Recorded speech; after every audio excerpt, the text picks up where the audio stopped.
नमस्कार हरि प्रेमियों, आपका हमारे YouTube चैनल में स्वागत है।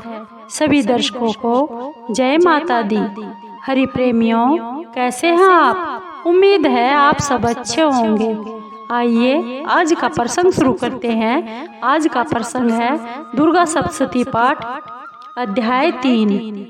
हरि प्रेमियों, उससे पहले अगर आप हमारे चैनल पर नए हैं तो प्लीज़ चैनल को सब्सक्राइब जरूर कर लीजिए और बेल आइकॉन को जरूर दबा लीजिए ताकि आप तक हमारे सारे नोटिफिकेशन पहुंचते रहे। हरि प्रेमियों, आपका एक भी सब्सक्राइब हमारे लिए बेहद मायने रखता है। आइए माँ दुर्गा सप्तशती पाठ अध्याय 3 सुनते हैं। महर्षि मेधा बोले, महिषासुर की सेना नष्ट होती देखकर उस सेनापति चिक्सुर को क्रोध में भरकर देवी के साथ युद्ध करने के लिए आगे बढ़ने लगा। वह देवी पर इस प्रकार बाणों की वर्षा करने लगी मानो सुमेरु पर्वत पानी की धार बरसा रहा हो। इस प्रकार देवी माँ ने अपने बाणों से उसके बाणों को काट डाला और उसके घोड़ों और सारथी को मार डाला। साथ ही उसके धनुष और उसकी अत्यंत ऊंची ध्वजा को भी काटकर नीचे गिरा दिया। उसका धनुष कट जाने के बाद उसके शरीर के अंगों को भी अपने बाणों से बींध दिया। धनुष, घोड़ों और सारथी के नष्ट हो जाने पर वह राक्षस असुर ढाल और तलवार लेकर माँ देवी की ओर भागा। उसने अपने तीक्ष्ण धार वाली तलवार से माँ पर वाहन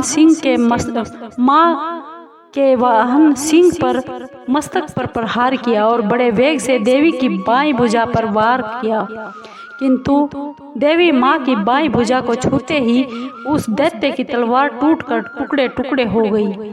इसे दैत्य में उस असुर में क्रोध में भरकर शूल हाथ में ले लिया और उस भद्रकाली देवी की ओर फेंक दिया। माँ देवी की ओर आता हुआ वह शूल आकाश से गिरते हुए सूर्य के समान प्रज्वलित हो उठा। उस शूल को अपनी ओर आता हुआ देखकर देवी माँ ने भी शूल छोड़ा और महाअसुर महादैत्य के शूल के 100 टुकड़े कर दिए और साथ ही महाअसुर के प्राण भी हर लिए। चिक्सुर के मर जाने पर देवताओं को दुख देने वाला चामर नामक दैत्य हाथी पर सवार होकर माँ देवी से लड़ने के लिए फिर से आ गया।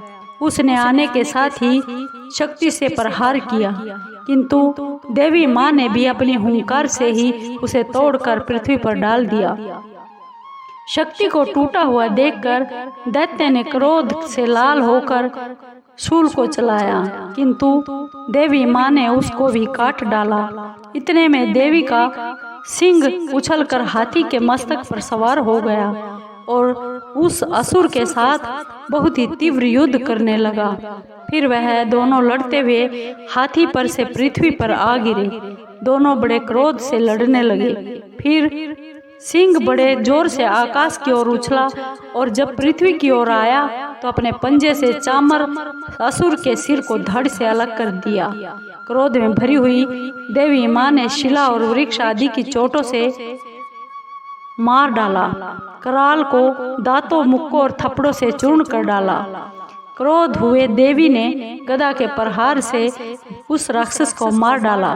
भिंद्रीपाल से वाष्पकल को, बाणों से ताम्रअंधक को मौत के घाट उतार दी। इन नेत्रों वाले परमेश्वरी ने त्रिशूल से उग्राशय, उग्र वीर्य और महाहनु नामक असुरों को मार गिराया। उसने अपनी तलवार से विडाल नामक राक्षस का भी सिर काट डाला तथा अपने बाणों से धुरधुर और दुर्मुख राक्षसों को यमलोक को पहुंचा दिया गया। इस प्रकार जब महिषासुर ने देखा कि देवी माँ ने मेरी सेना को नष्ट कर दिया है तो वह भैंसे का रूप धार कर देवी के गणों को दुख देने के लिए आ पहुंचा।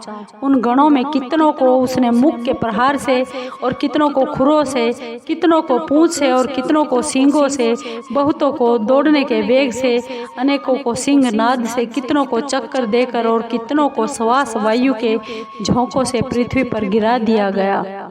वह दैत्य इस प्रकार गणों की सेना को गिराकर देवी माँ के सिंह को मारने के लिए भागा। इस पर देवी माँ को बहुत क्रोध आ गया। उधर दैत्य भी गुस्से में भरकर धरती को खुरों से खोदने लगा तथा सींगों से पर्वतों को उखाड़ उखाड़ कर धरती पर फेंकने लगा। मुख से जोर जोर से शब्द करने लगा। महिषासुर के वेग से चक्कर देने के कारण पृथ्वी क्षुब्ध होकर फट गई। उसकी पूंछ से टकराकर समुद्र चारों ओर फैलने लगा। हिलते हुए सींगों के प्रवाह से मेघ खंड खंड हो गया और श्वास से आकाश में उड़ते हुए पर्वत फटने लगे। इस तरह क्रोध में भरे राक्षस को देखकर माँ चंडिका को भी बहुत क्रोध आ गया और वह उसके मारने के लिए क्रोध में भर गई। देवी माँ ने पास फेंक कर दैत्य को बांध लिया और उसके बंध जाने पर राक्षस का रूप त्याग दिया और सिंह का रूप बना लिया। जो ही माँ देवी उसका सिर काटने के लिए तैयार हुई, उसने पुरुष का रूप बना लिया जो कि हाथ में तलवार लिए हुए था। देवी माँ ने तुरंत ही अपने बाणों के साथ उस पुरुष को अपनी तलवार की ढाल से बींध डाला। इसके पश्चात वह हाथी के रूप में दिखाई देने लगा। अपनी लंबी सूंड से देवी माँ के वाहन सिंह को खींचने लगा और गर्जने लगा। देवी ने अपनी तलवार से उसकी सूंड काट डाली।